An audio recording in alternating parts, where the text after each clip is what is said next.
Hi friends, welcome to Zeenath's World. இன்னைக்கு நம்ம பண்ண போற ரெசிபி எறா கிரேவி.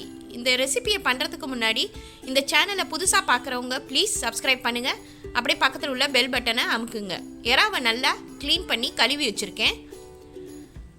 4 பெரிய தக்காளியை சின்ன சின்னதா கட் பண்ணி நம்ம மிக்ஸியில போட்டு அரைச்சிரலாம்.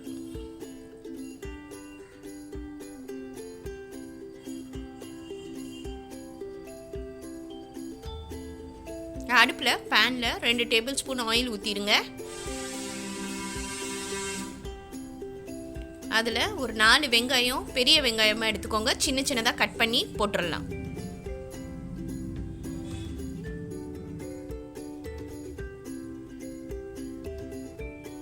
வெங்காயம் நல்லா வதங்கட்டும்.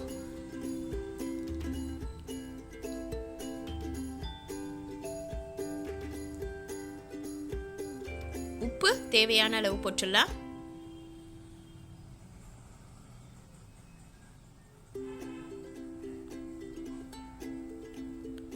நாலு பச்சை மிளகாவை நடுவில் கீறி போட்டுருவோம்.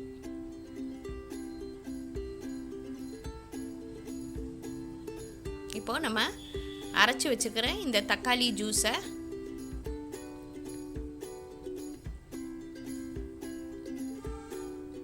இதில் ஊற்றிடலாம். இப்போ தக்காளியும் வெங்காயமும் நல்லா வேகட்டும்.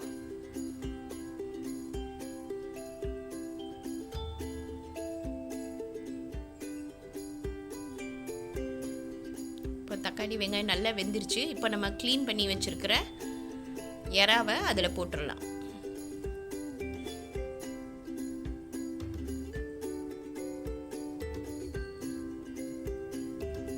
இப்போ தண்ணி ஊற்ற தேவையில்லை, அந்த தக்காளியிலேயே தண்ணி விட்டுரும், அதுலேயே இந்த எறா நல்லா வெந்துடும்.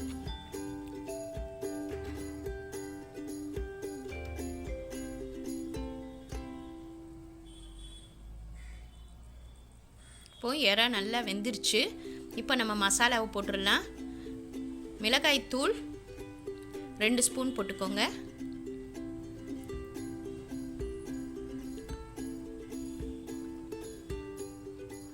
½ ஸ்பூன் மஞ்சத்தூள் போட்டுடலாம்.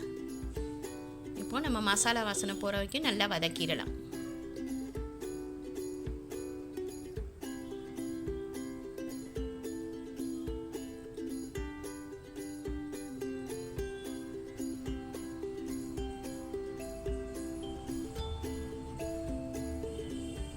நல்லா வதக்கியாச்சு. லாஸ்ட்டாக 2 ஸ்பூன் இஞ்சி பூண்டு போட்டு சுருளை நம்ம கிண்டி விட்டுடலாம்.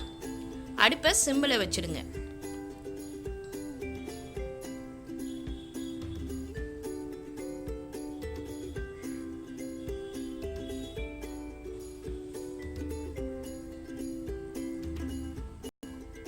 இப்போ எண்ணெயெல்லாம் நல்லா படர்ந்து மேலே வந்துருச்சு பாருங்க. இப்படின்னாவே எறா நல்லா வெந்துருச்சு. நம்மளோட ரெசிபியும் ரெடி ஆயிடுச்சு. பார்க்கவே எவ்வளோ டேஸ்ட்டாக, அது நல்லா பார்க்கவே எவ்வளோ நல்லா இருக்குது பாருங்கள். நம்ம லாஸ்ட்டாக கொத்தமல்லியை தூவிடலாம். இது ரைஸுக்கு, சப்பாத்தி, இடியாப்பத்துக்குலாம் இந்த கிரேவி ரொம்ப சூப்பராக இருக்கும். இன்றைக்கி இதை ட்ரை பண்ணி பாருங்கள். லைக் பண்ணுங்கள், ஷேர் பண்ணுங்கள், ப்ளீஸ் சப்ஸ்கிரைப் பண்ணுங்கள், உங்கள் கமெண்ட் எனக்கு அனுப்புங்க. தேங்க்யூ.